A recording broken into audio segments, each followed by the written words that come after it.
Okay, so I'm going to take you through a quick introduction to the Bonsucro Impact Fund. This might be, you might have heard some of this before, but this is just to give you a quick brief. Slide, please, Peter. So the Bonsucro Impact Fund, or the BIF for short, supports our members to identify challenges in the sugarcane sector, and we offer our members the chance to apply for funds. So we support projects that address critical sustainability challenges in the sector.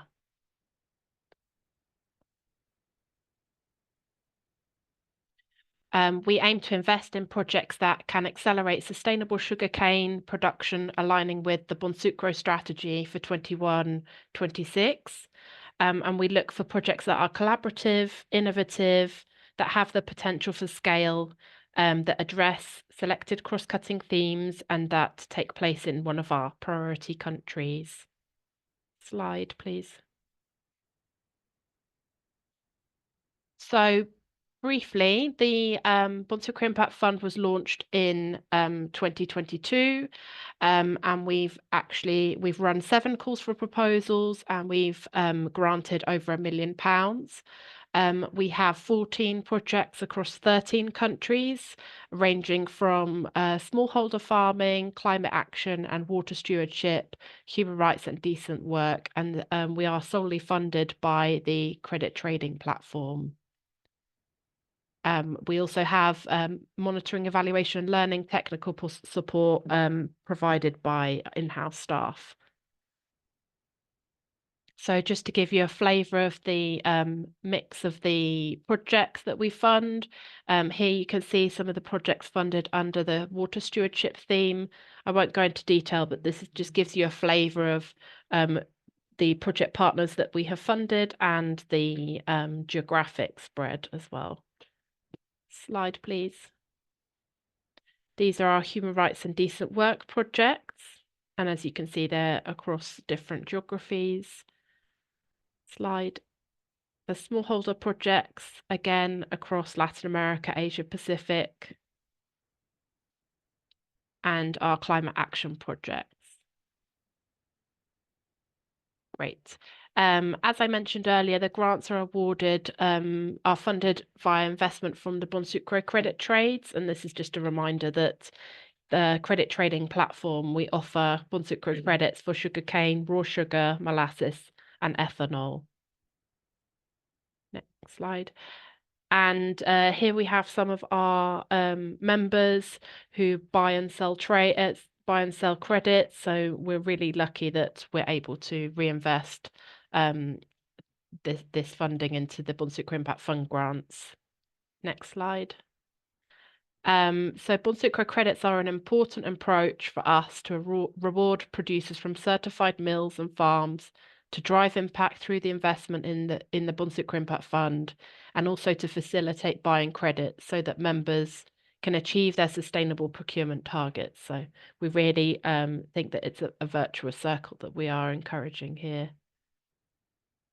Next slide. So now we'll talk about the specific call for proposals. Hopefully some of you have downloaded the call for proposal from our website already, but we'll go into a little bit more detail here, and this is your opportunity to ask any questions that you may have.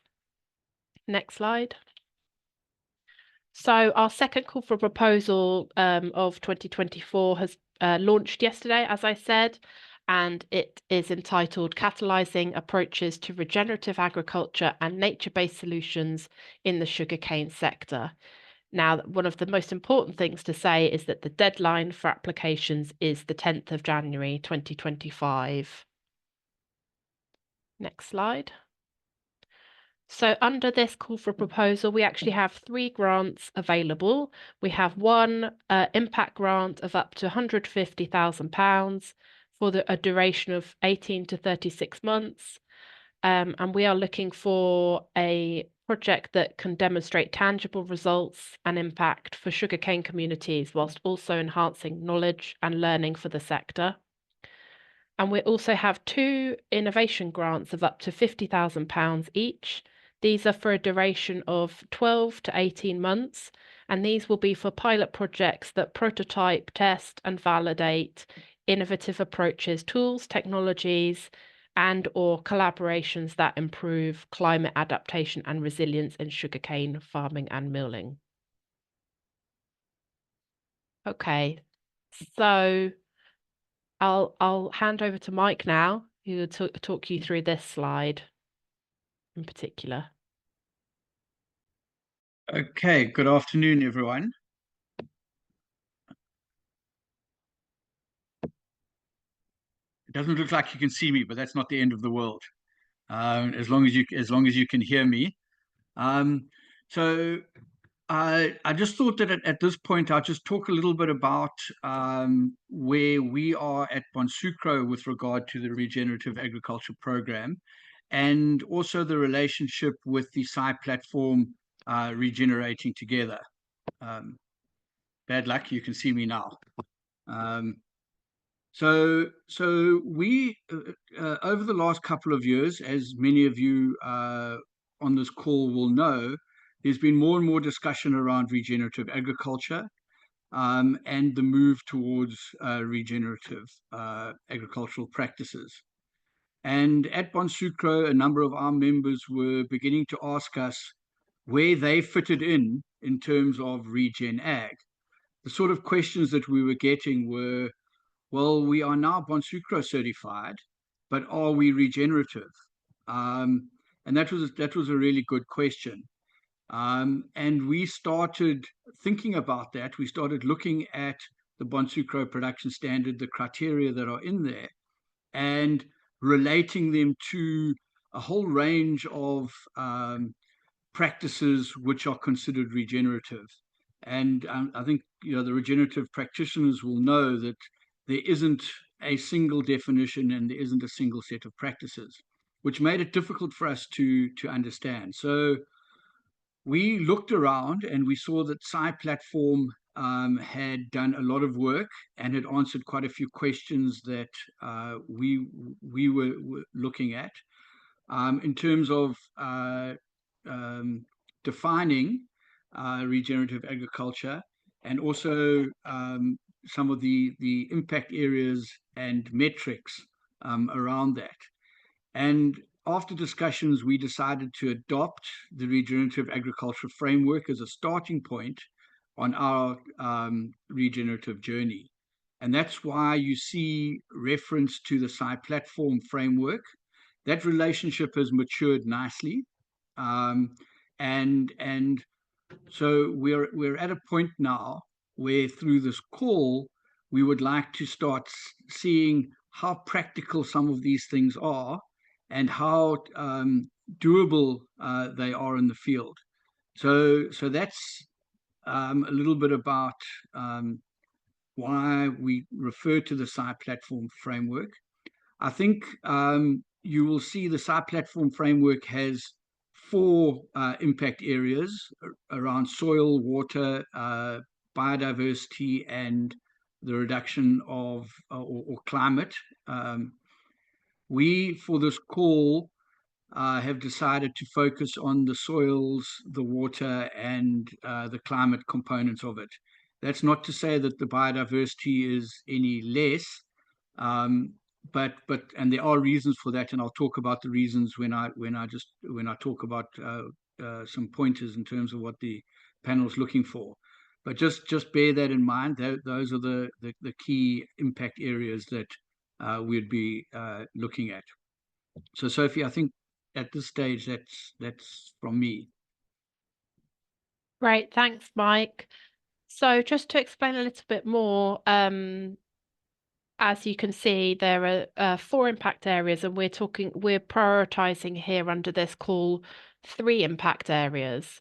So we would really like to see, we'd encourage grant applications that propose to utilize existing Bonsucro tools, for example, the Bonsucro calculator, the Bonsucro farm diary, the climate cane tracker. And we'd also encourage applications that build on existing results and learning from projects supported by the Bonsucro Impact Fund. Project proposals must be centered on their geographic context and what is most suitable for their location and their ecosystem. And we would like to see increased phased regenerative agriculture practices, for example, measuring and enriching soil quality, measuring and preventing erosion.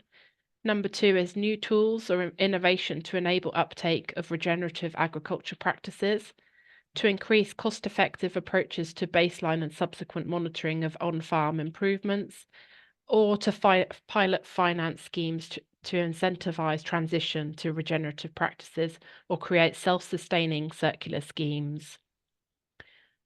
So we've focused on priority impact areas, healthy and productive soils,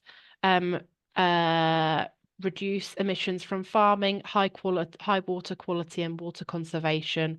And we would also like to see for any impact grant applications, those are the bigger grants, we would like you to also look at the secondary priority, which is thriving on-farm biodiversity. So under the innovation grants, applications must test innovative practices and develop measurement approaches to 1 or 2 of the priority impact areas listed. So that's impact areas 1 to 3. And impact grant applications will be expected to build on existing work or customize a framework to measure impact at scale in a minimum of 3 impact areas. So looking at all 3. And obviously we haven't put everything down on the list of practices, so the list is not exhaustive. There may be other approaches that are considered relevant, especially within your own geographic context. And nature-based on-farm solutions for sugarcane may also be included. So the grant applications must address at least 2 of the 3 specified priority impact areas and their associated practices. Okay. Next slide, please, Peter. So in terms of our eligibility requirements, to be eligible for a grant, the lead applicant must be a Bonsucro member and comply with all of our membership requirements. We're especially looking for consortia that include multiple members, and consortia must include a minimum of 3 partners, including 1 lead. The activities must take place in one of the eligible countries, which you can see there on the map. So in Americas, we have Argentina, Barbados, Brazil, Colombia, Costa Rica, Cuba, Dominican Republic, Ecuador, El Salvador, Guatemala, Honduras, Jamaica, Mexico, Nicaragua, Paraguay, and Peru. And in Africa, we have Kenya, Nigeria, Eswatini, Mauritius, and South Africa. And in Asia Pacific, we have Australia, China, India, Indonesia, Pakistan, Philippines, and Thailand. So some of the other eligibility rules, projects must be co-funded, so a minimum of 50% of the overall project costs must come from co-funding, which can include in-kind contributions or financial contributions. And the co-funding can come from any of the partners or donors. And we will be looking at projects that provide value for money through substantial innovation and catalyzing interventions.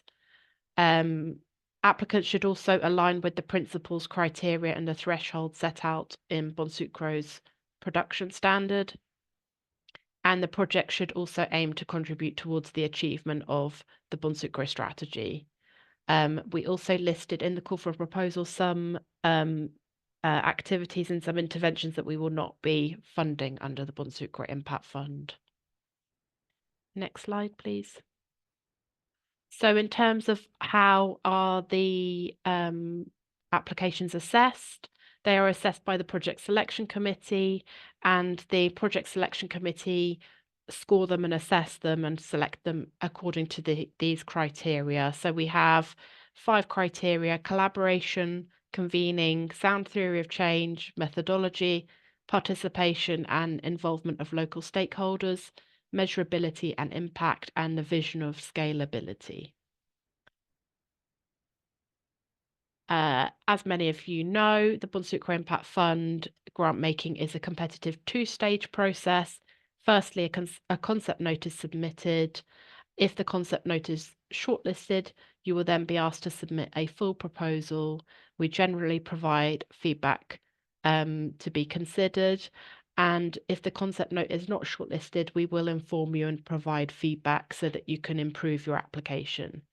After a full proposal is submitted, applications that are selected by the project selection committee will then be put through our due diligence checks, and we will seek approval from the board to fund your grant. Only at that point will we award a grant. If your application is not successful at second stage, detailed feedback will also be provided. So to apply for the Bonsucro Impact Fund, you will need to submit your concept note via the online form. The online form is very similar to the annual member report online form. And please note that only members will be able to access the online form. We have text boxes for your responses to each question have word limits. So please keep this in mind. And if you would like to prepare your answers offline, you can download the concept note via the BIF webpage. You are able to submit your concept note in English, Spanish, or Portuguese, and the deadline for submission is the 10th of January.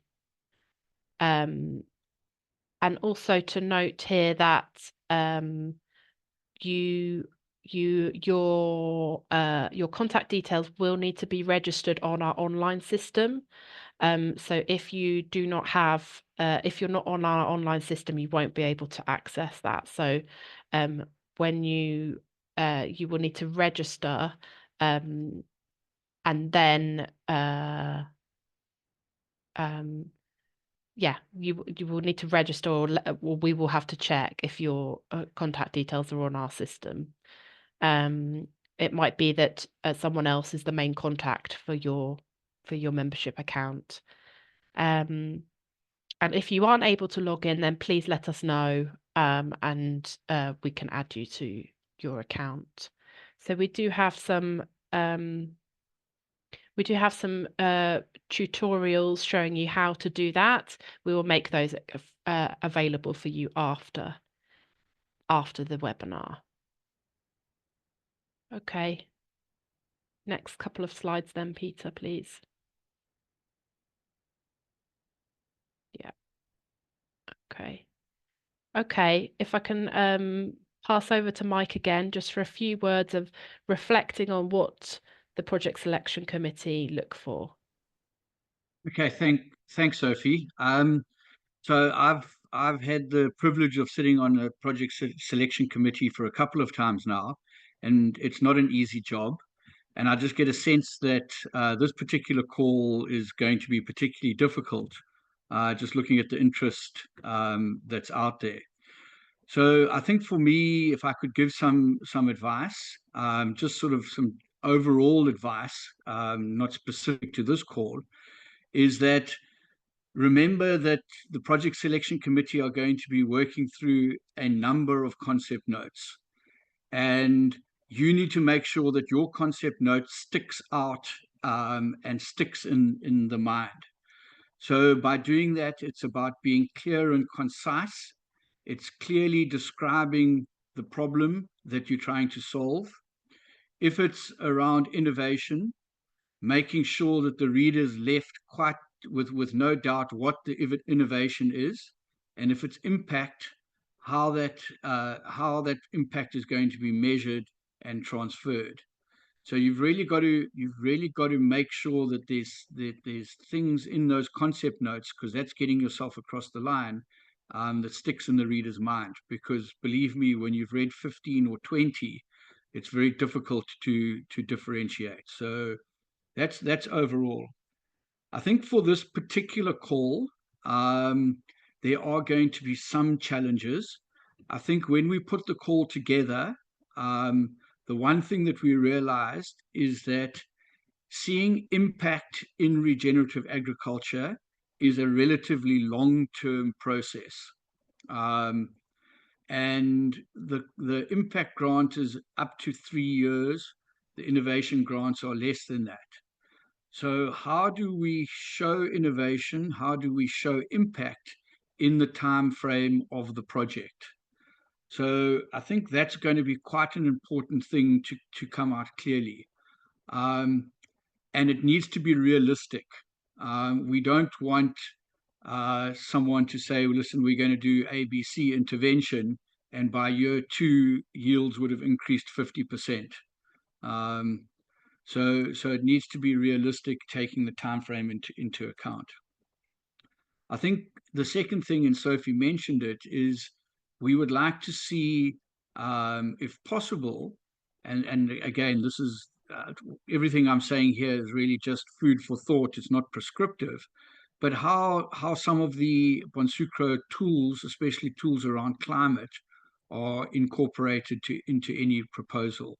So I think that's interesting for us. I think the third thing is around alignment.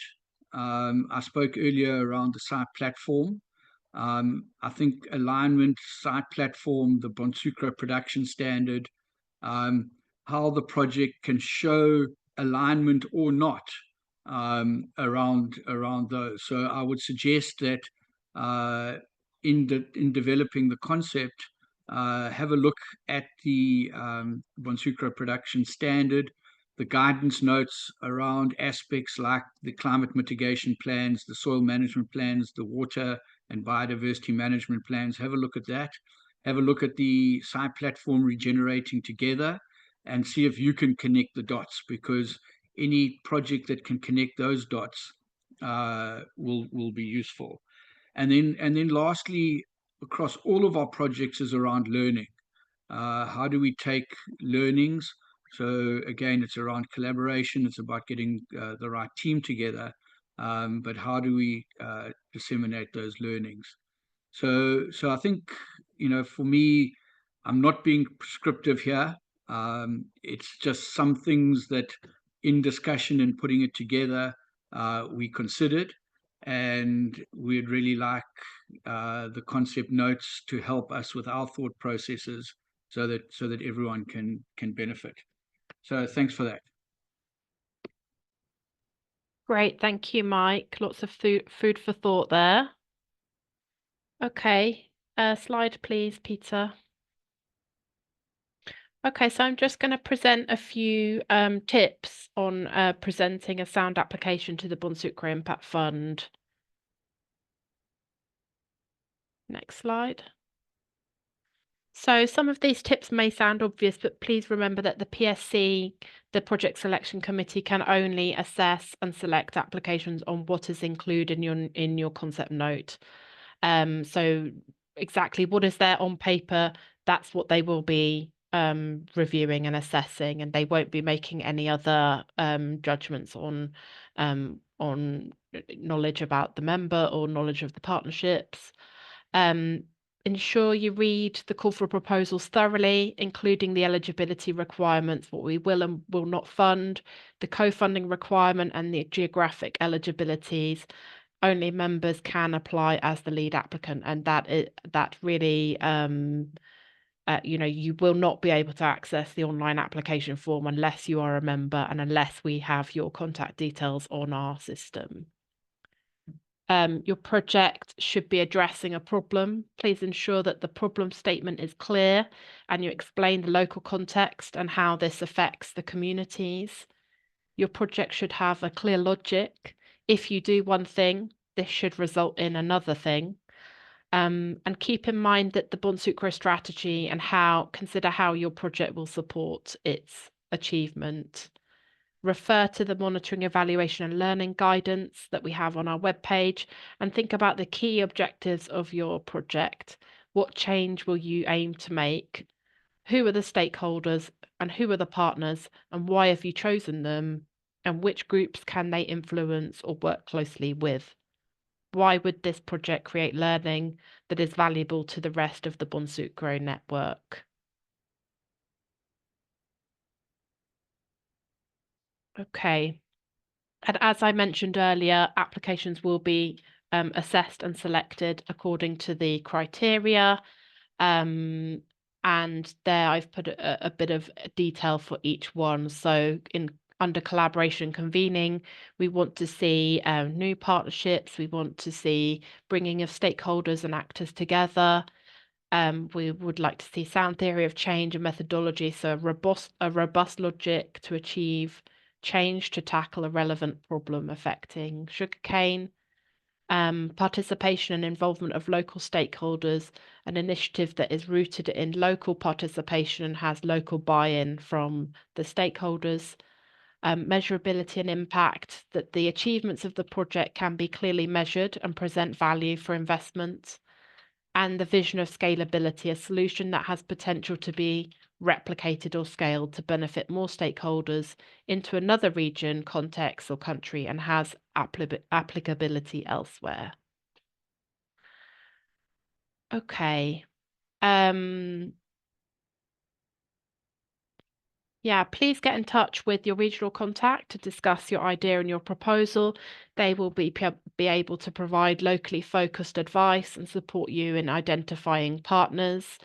And you can also, if you would like more general, if you have more general questions about the application, about the call for a proposal, you can email me as well.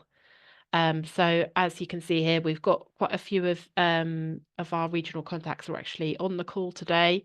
So please feel free to contact them. And if you are not clear who is your regional contact, let me know and I can let you know. But you should see there by region who is your main contact. Next slide, please, Peter. And here we've got the QR code, so you can scan the QR code and it'll take you directly to the call for proposal for you to download. So we'll make all of these slides available for you afterwards as well.